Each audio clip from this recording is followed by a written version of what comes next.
राजस्थान में राज्यसभा के चुनाव खत्म हो गए हैं, मगर इस पॉलिटिकल ड्रामे का पटकथा लेखक कौन है इसके बारे में कुछ भी पता नहीं चल पाया है। कांग्रेस ने कहा था कि 19 तारीख के बाद बम फूटेगा, लेकिन ऐसा लग रहा है कि कांग्रेस उस बम को लेकर भाग रही है, कहीं फूट गया तो अपने घर में ना आग लग जाए। यही वजह है कि पिछले 10 दिनों में 10 बार जांचें बदली जा चुकी है। सबसे पहले सरकारी मुख्य सचेतक महेश जोशी, जिस दिन विधायकों को सिविलास रिजॉर्ट ले जाया गया था, उसी दिन शाम को आनन फानन में राजस्थान के डीजीपी के पास पहुंचे थे पत्र लेकर कि सरकार को गिराने के लिए विधायकों की खरीद फरोख्त की जा रही है। उसके बाद वो एंटी करप्शन ब्यूरो पहुंचे, भ्रष्टाचार निरोधक ब्यूरो इसकी जांच करेगा। उसके बाद मुख्यमंत्री अशोक गहलोत ने कहा कि इसमें पैसे का बड़ा लेन देन है, इसलिए इसका स्पेशल ऑपरेशन ग्रुप यानी एसओजी जांच करेगा। और अब खबर आ रही है कि इसकी जांच एंटी टेररिस्ट स्क्वाड करेगा, एटीएस करेगा। अब ये समझ में नहीं आ रहा है कि किस बात की जांच हो रही है। कोई जांच करेगा तो क्या जांच करेगा, क्योंकि सरकारी मुख्य सचेतक को बार बार बुलाया जा रहा है बयान देने के लिए, लेकिन वो बयान देने के लिए पहुंच नहीं रहे हैं।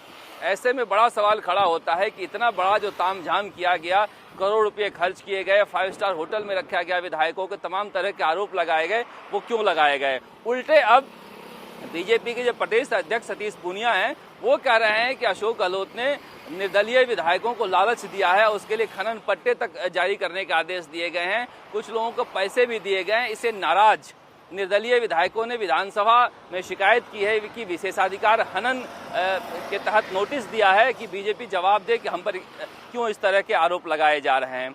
यानी कीचड़ उछालने का काम अभी भी जारी है, लेकिन किसी के दामन में अभी भी कोई दाग नहीं लग पा रहा है। अब कांग्रेस के लिए एक बड़ी चुनौती है कि जिस तरह का एक वातावरण बनाया था उसमें जवाब दे कि किस पर आरोप था। कहा जा रहा है कि कांग्रेस आला कमान ने कहा है कि इस जांच पर फिलहाल पानी डाल दी जाए, इसको लिपापोती की जाए, क्योंकि अगर ये जांच हुई तो अपने घर में भी चिंगारी फूट सकती है। इसीलिए मुख्यमंत्री अशोक गहलोत अब जांच में ज़्यादा दिलचस्पी नहीं दिखा रहे हैं, क्योंकि उप मुख्यमंत्री सचिन पायलट का खेमा अब साथ दिख रहा है। कितना दिन तक साथ दिखेगा पता नहीं, लेकिन अभी साथ दिख रहा है। फिलहाल इस माहौल का मजा लेने के मूड में है अशोक गहलोत और कोई जांच करवाने के मूड में नहीं है, लेकिन बीजेपी हमलावर हुए जा रही है और इसीलिए निर्दलीय विधायकों को आगे किया गया है। कुल मिलाकर जिस तरह का एक राजनीतिक माहौल बना हुआ था, उसमें कुछ भी अभी तक साफ नहीं हो पाया है कि वो क्यों बना हुआ था और किसने बनाया था। यहाँ तक कहा गया कि जो सरकार के पास कुछ टेप हैं उसमें कांग्रेस विधायकों के नाम हैं, और कांग्रेस विधायकों का नाम है इसलिए सरकार इसको कभी उजागर नहीं कर सकती है। सच क्या है झूठ क्या है जनता को पता नहीं चल पा रहा है। दूसरी तरफ लगातार कोरोना के मामले बढ़ते जा रहे हैं।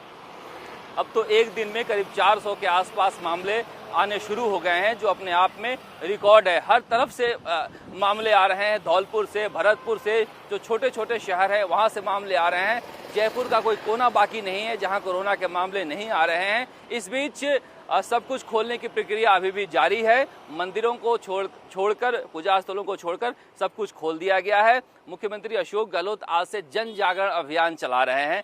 जन जागरण अभियान के तहत लोगों को बताया जाएगा कि कोरोना से कैसे बचें। हालांकि काफी लंबे समय से बताया जा रहा है कि लोग सोशल डिस्टेंसिंग नहीं मान रहे हैं, क्योंकि इनके नेता जब होटल में क्रिकेट खेलते थे, प्रेस कॉन्फ्रेंस कर रहे थे और जब विधानसभा चुनाव के बाद जश्न मना रहे थे, तो खुद नेता, मंत्री और विधायक ही सोशल डिस्टेंसिंग का पालन नहीं कर रहे थे। तो जनता से कौन सा ये जन जागरण करवाना चाहते हैं जिसके तहत जनता इनकी बात को माने। कम से कम इनको देखकर जनता मानती, इसका ख्याल इन्होंने नहीं रखा।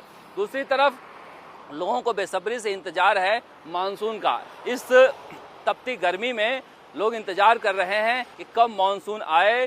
कहा जा रहा है कि 24 जून को राजस्थान में मानसून प्रवेश कर जाएगा। इसके पहले प्री मानसून की बारिश कई इलाकों में शुरू हो गई है। बारिश से राहत तो है, लेकिन लगातार 15वें दिन डीजल और पेट्रोल के दाम राजस्थान में बढ़े। डीजल 79 रुपये 12 पैसे हो गया है और पेट्रोल 86 रुपये 36 पैसा हो गया है, जो अब तक का रिकॉर्ड है। लोग पूछ रहे हैं कि दिल्ली और हरियाणा में राजस्थान से तेल के दाम सस्ते हैं, आखिर सरकार क्यों लोगों से इस मुसीबत की घड़ी में डीजल और पेट्रोल के दाम पर कमाना चाहती है।